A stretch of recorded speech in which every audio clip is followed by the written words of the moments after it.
This weekend is turning out to be one of the biggest weekends in track and field, considering the names who are actually stepping foot onto the track in individual events across the country, where you have Christian Coleman down in Florida. He'll be opening up in the 100. You'll have Fred Curley out in California. He'll be running the 200. I think Trayvon Bromell is down in Texas. He's going to be running the 100. A ton of athletes are really going to be, again, putting their foot down, opening up their seasons individually in different capacities, or kind of continuing on, with their seasons as they've been going in 2025. But two athletes who I have my eye on are Noah Lyles and Erriyon Knighton. Noah Lyles, he's of course the defending 100-meter Olympic champion and defending 100-200 double champion from Budapest 2023. On the flip side, Erriyon Knighton, last year at the Olympic Games, he got 4th place in the 200, and then the year prior, he got the silver medal in the 200 at the World Championships. But both of them, they're going to be running individually this weekend as well, down at the Tom Jones Memorial, but they're going to be dipping their toes into the 400-meter dash. And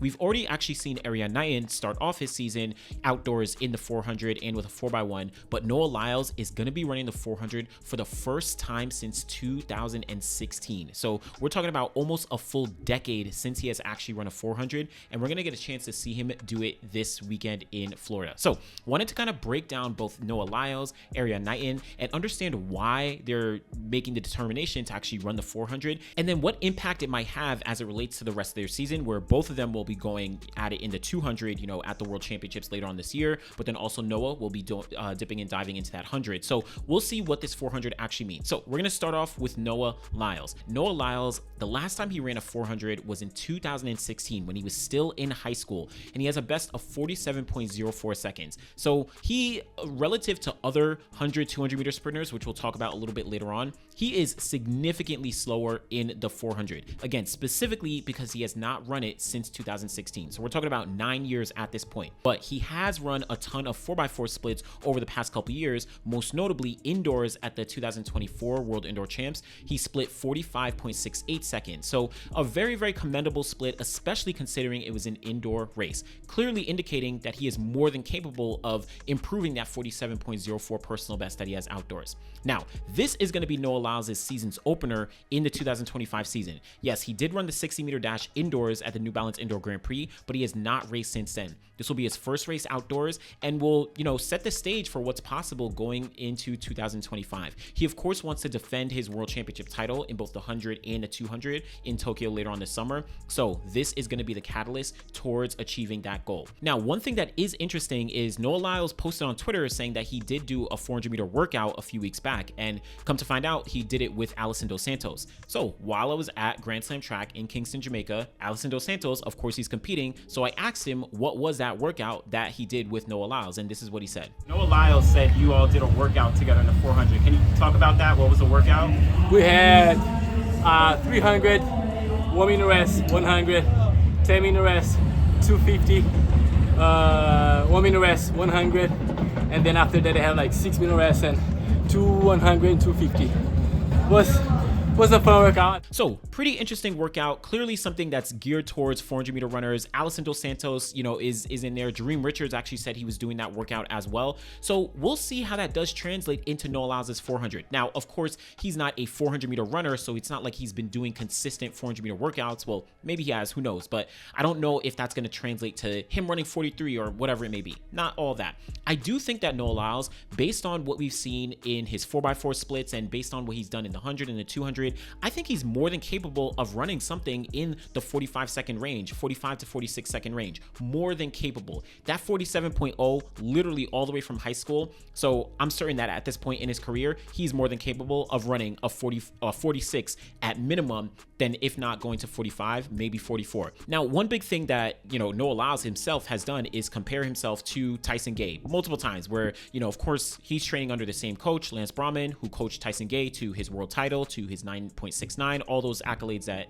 Tyson Gay got back in the 2000s. But now Noah Lyles, considering that he's dropped down into the 100, he started to do a lot of comparisons to Tyson Gay, whether that's in the frame of workouts or splits he's hitting or times or whatever it may be. He's spoken very openly about it. So going back to 2010, actually at the Tom Jones Memorial, Tyson Gay actually ran 44.89 seconds at that meet. So not to say that's going to give a clear indication on what Noah Lyles might be capable of, because athletes are not one-to-one comparisons, right? Tyson Gay is a different athlete than Noah Lyles, but that should at least give an idea of how a 100, 200 meter sprinter was able to approach a 400 and come out with a result that was very, very high quality, 44.8. And granted, that was coming off of Tyson Gay's 9.69 at the end of 2009. Like, that was coming off arguably his best season, maybe, one of his best seasons. 2009, 2010 actually was really, really good too. So that's just one little comparison. But why is he doing this? Why is it that Noah Lyles is actually running this 400 despite not wanting to run it for years? He's been, abrasive to running the 400 for many, many years. But why is he doing it? Well, one thing is that he, of course, wants to potentially be in consideration for the 4x4. At least last year, he had that goal of getting 4 gold medals at the Olympic Games. Of course, it didn't come into fruition, but one of those medals was to be in the 4x4. That was one of his goals. So he was, ran the World Indoor Champs, ran the 4x4 leg there. Of course, didn't translate outdoors, but this is potentially one of the goals. And he has spoken about it on the Beyond the Records podcast with him, Rai Benjamin, Vernon Norwood. They spoke very openly about, Noah Lyles spoke openly about, wanting to just dive into a 400, potentially getting on a 4x4, all that stuff. So that's probably one motivation. Another thing, of course, is to potentially improve his 100 and 200, right? It's probably geared towards building up that strength, that speed endurance that he already is, excellent at when talking about the second half of his race. But this is probably just another factor into that. And I think it's very important, the fact that he's running this 400 early in the season. This is his season's opener, as opposed to what I speculated about, what, Vernon has spoke about on the Beyond the Records podcast, where he would run it at USA Championships or something like that, right? He's not doing that. This is going to be early in the season. So we'll see how this actually does play out. I'm going to play around with some numbers in the second half of this video, so we'll circle back to that. So that's Noah Lyles. Let's circle back with some numbers and see where he might end up, depending on, some predictions and, the times that he might run. But what about Erriyon Knighton? Erriyon Knighton is going to be going head-to-head with Noah Lyles here. And there's, of course, a couple other guys in this race, but Erriyon Knighton, he just came off running a personal best of 45.37 just about 2 weeks ago on April 5th. So he is actually in some very, very good form as it relates to the 400. His previous personal best was 46.15 seconds from 2 years ago, from back in 2023. So you're talking about almost a full second improvement on his 400 meters. And now we're talking about him being on the cusp of the 45-second barrier, maybe dipping into those 44s. Again, we're going to play around with some numbers in a second. But Erriyon Knighton, he always runs either the 400 or 4x4s early in the season, so this is no different. But one thing that's really interesting as to maybe why Erriyon Knighton has, at least now, might be looking forward to 2025 and why a 400, a couple more 400s might be important, is because it seems like he's gotten lost in the conversation of being one of the more dominant 200 meter runners over the past couple years. He's always been in the mix, but it feels like, especially last year, Erriyon kind of gotten forgotten a bit, right? In the hype of Noah Lyles, let's say Letoboho, Kenny B having an excellent year, even with the other sprinters like a Kashane Thompson or Fred Curley. I think those guys have kind of taken the spotlight away from Erriyon Knighton, where Erriyon was, this child prodigy, the next Usain Bolt, what they're kind of doing with Gout Gout. That was Erriyon Knighton back in 2021, 2022.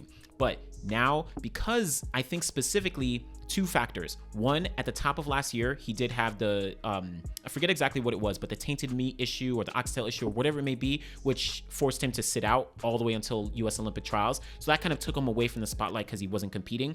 But then on top of that, he didn't medal last year, which was the first time he didn't medal since 2021 at the Tokyo Olympics. Remember, he's actually very successful, and I think it does get a little overshadowed. He's gotten a silver medal at the World Championships in 2023, and he got a bronze medal at the World Championships in 2022. That's something that many, many athletes, not even in this generation, but throughout history, can say. Having 2 back-to-back medals at World Championships in the 200 in a relatively competitive, actually a very, very competitive era within the event.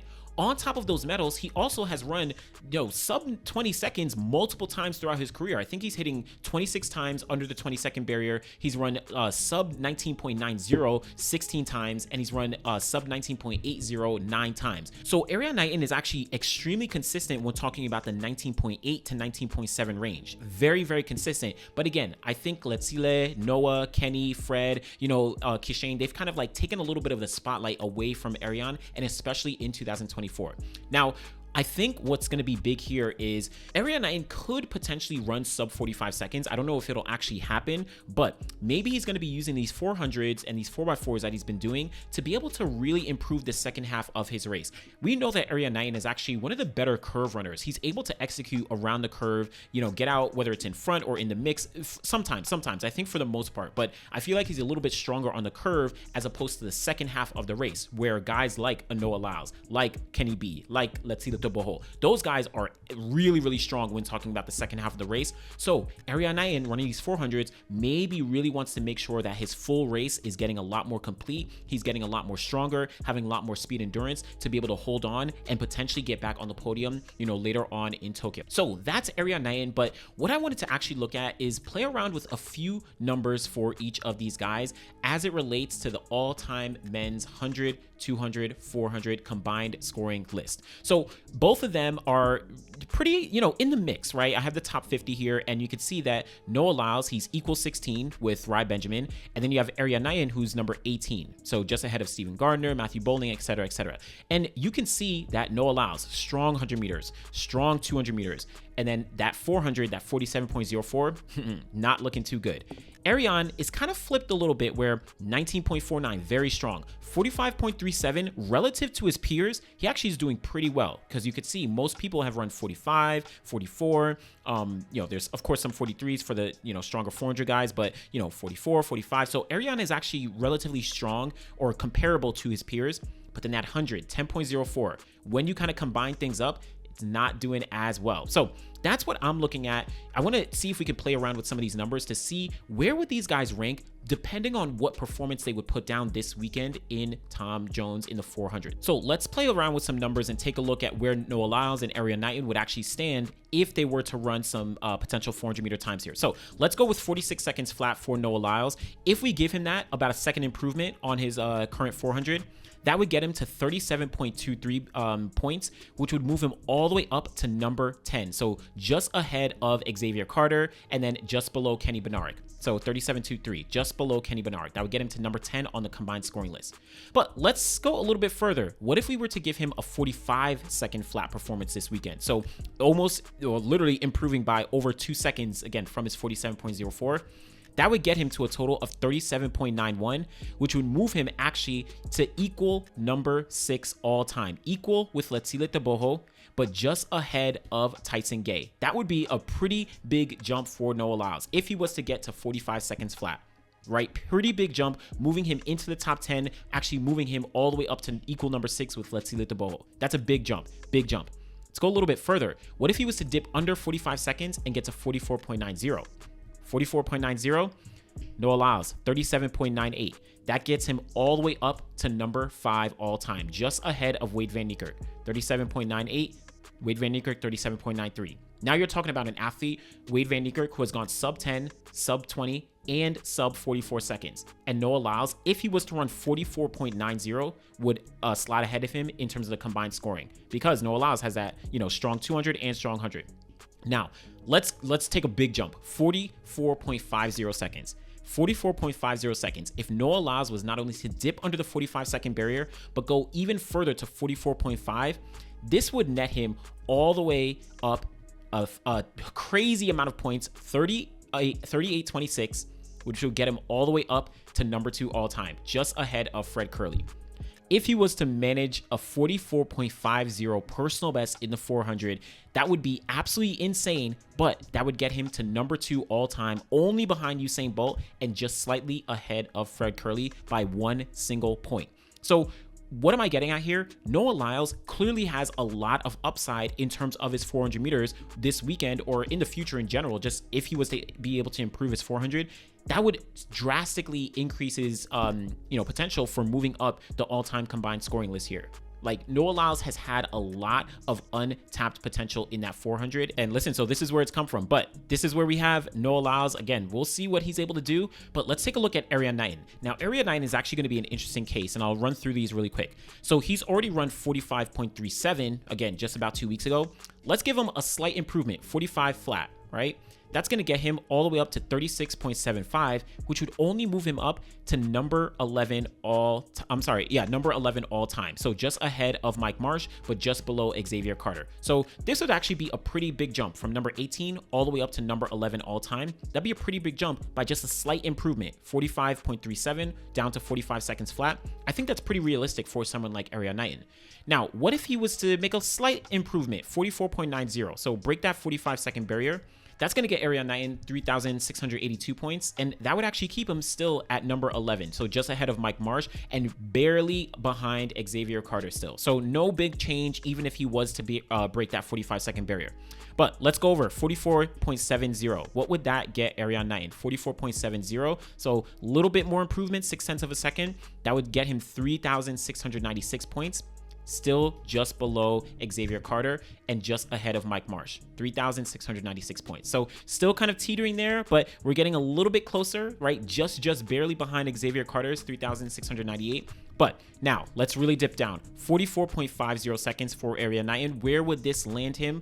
That would get him a total of 3,710 points. That would get him all the way up to number 10 all time. So that would just pass Xavier Carter.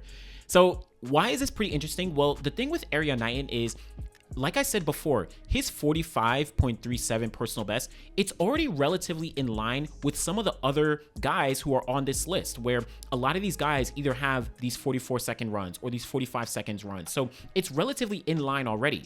And his 200, it's very, very strong, but his 100 is kind of where he's lacking. When you start to even things out, he really looks like he has to improve his 100-meter best or drastically improve his 400 to be able to move up the list. You're talking about guys like Fred Curley, who's run, 9.7, 19.7, 43 seconds, right? That's all time. Noah Lyles, because he's run 9.7, because he's run 19.3, if he's able to improve his 400, even just matching or slightly matching Erriyon Knighton, if he ran 45 seconds, that would move him drastically up the list. But because Erriyon Knighton is already relatively, evenly matched at this point, and his 100 is also not too far outside the realm of what some other guys have done, he needs a drastic improvement in some other category to really be, much higher up that conversation. So thought it was pretty interesting in terms of this hypothetical, but again, I'm very excited to see, Erriyon Knighton, Noah Lyles, both of them lining up in the 400 this weekend at the Tom Jones Memorial. Again, I don't necessarily have some strong predictions. I think Noah Lyles, he'll probably run it in the 45-second range, right? Considering he hasn't run, in 9 years at this point.